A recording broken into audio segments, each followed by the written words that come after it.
crossover ele é construído como um conjunto com vários filtros. O que isso quer dizer?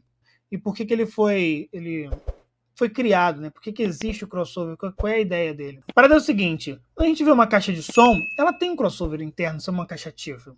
Né? Então muita gente acha assim, eu nunca usei um crossover.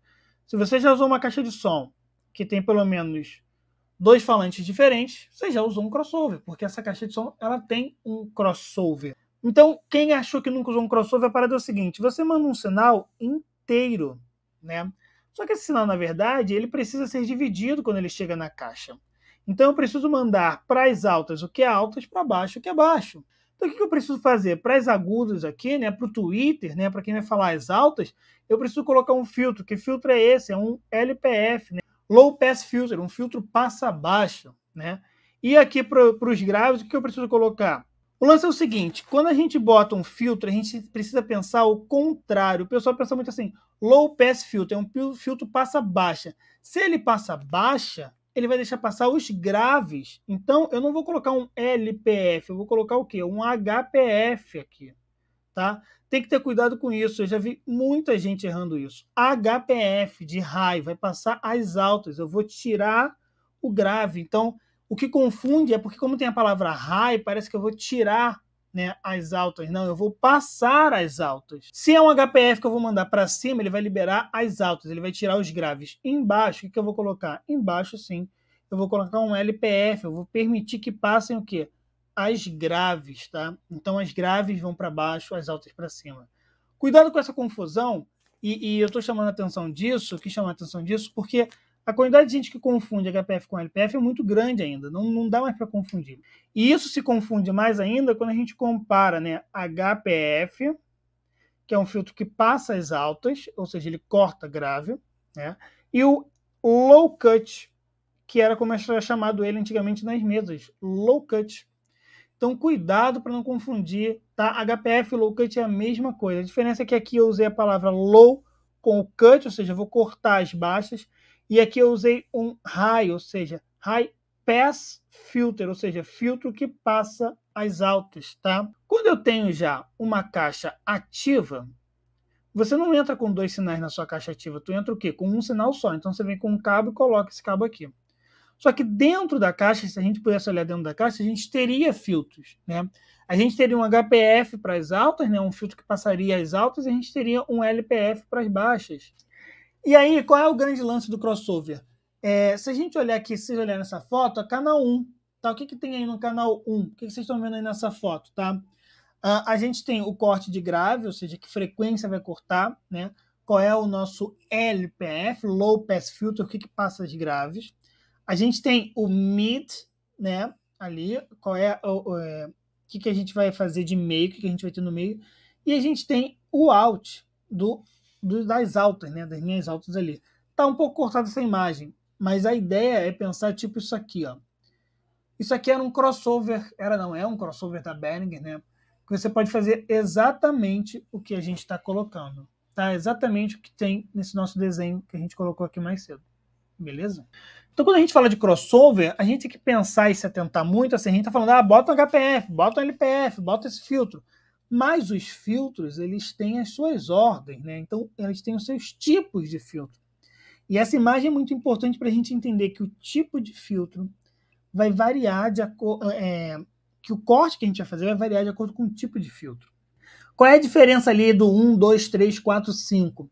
A perda de dB por oitava. Né? Então, a cada oitava, quantos dBs eu perdi? Né? Aqui a gente está vendo em radianos, mas eu posso olhar isso também em perda de dB por oitava dessa forma aqui. Ó. Eu peguei esse filtro do próprio Pro Tools, tá? E ali vocês repararem, o que eu tenho é um filtro, um High Pass Filter, um HPF, um tira-grave, em 1K, em 1000 Hz, e a cada oitava ele perde 6 dB. Se a cada oitava ele perde 6 dB, o que isso significa? Aí vamos para um tema polêmico, o último de crossover, né? Primeiro vamos entender o que é um processador, tá? O que faz um processador, né? Basicamente o processador ele é isso aqui, ó. Ele tem entrada e ele tem um caminho para saída. Esse processador ele tem um nível de entrada, você tem um ajuste de entrada nele, que é muito importante esse ajuste de entrada. Porque esse ajuste de entrada está correlacionado com o nível máximo de entrada, que está correlacionado com o nível máximo de saída da sua mesa de som. E isso é um dos problemas dos processadores que não são para áudio Pro. Tá? O que é esse in-level aí que a gente falou? Tá? Já fizemos live aqui sobre isso, já falamos sobre estrutura de ganho. Se você ainda não sabe como fazer para que a sua mesa seja compatível com o seu processador ou com o seu amplificador, assista a nossa live sobre estrutura de ganho, onde eu explico passo a passo sobre isso. Mas basicamente é o seguinte, a sua mesa ela tem um nível máximo de saída. Digamos que ele seja mais 24 dBus. O seu processador ele não pode ter um nível máximo de entrada menor que mais 24 dBus. Porque senão a sua mesa está mandando 24 litros de água, mas o seu processador só recebe 21 litros d'água, ou seja, vai transbordar. Só que a gente não está falando de água, a gente está falando de energia elétrica. E não é bom transbordar energia elétrica. Ah, mas o meu processador ele aceita 28 litros de água. Tudo bem. Vai faltar um pouco para atingir o máximo que o seu processador aguenta. Tá tudo certo. Então, se você não viu nossa live sobre estrutura de ganho, assiste. Se você não tem dúvida, assiste lá. O processador ele tem um nível de entrada, ele tem um nível de saída, e a gente vai ver que esse nível de saída se repete já já, a gente vai falar sobre isso. Ele tem equalizador, ele pode ter equalizador, ele pode ter um compressor, ele pode ter delay e ele pode ter um roteamento dos sinais. Então ele pode distribuir esses sinais, né? Ele pode espelhar esses sinais por aí. O legal do processador é que eu posso ter isso aqui, ó. Eu tenho uma entrada que eu vou chamar de entrada A, eu tenho toda essa cadeia de processamento, eu posso ter, né, depende do nível do seu processador, toda essa cadeia de processamento até para 2, 3, 4, 8, 16 saídas. Olha que coisa maravilhosa. Senão eu entro com um sinal e eu saio para um monte de gente. Isso é muito legal. E aí eu preciso pensar que essas minhas saídas, né, esse exemplo que a gente fez aqui, ela também pode ser processada. Isso é muito legal, porque eu posso querer processar isso da seguinte forma. A minha saída também tem equalizador, compressor, delay, roteamento. Então, o que eu estou querendo aqui trazer de ideia para a gente? Vamos pensar no seguinte, olha só que ideia interessante seria isso. Você tem um processador, por exemplo, que ele seja de 16 saídas. Não estamos falando de marca ainda, eu vou falar de marcas aqui já já. Mas eu tenho um processador de 16 saídas, tá? Então eu tenho aqui 1, 2, 3, 4, 5, 6, 7, 8, 9, 10, 11, 12, 13, 14, 15, 16 saídas. Eu tenho duas entradas aqui, entrei LR da minha mesa, distribuí para 16 lugares. E nessas distribuições eu posso fazer todo esse processamento que a gente viu. Eu posso colocar equalizador, eu posso colocar compressor, eu posso colocar delay, eu posso rotear quanto de sinal vai para cada uma delas. A gente vai falar disso já já. Então, o que eu preciso me atentar na hora de escolher um processador? O que eu preciso estar atento?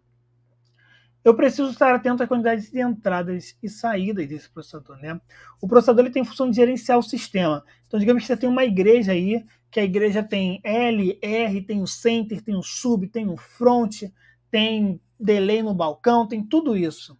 Mas eu tenho aí na minha igreja várias saídas. Eu posso usar o processador para fazer essas saídas. Então, o front aí que o próprio Bola falou, é legal cortar, né? Botar um HPF no front, eu quero cortar os graves do front.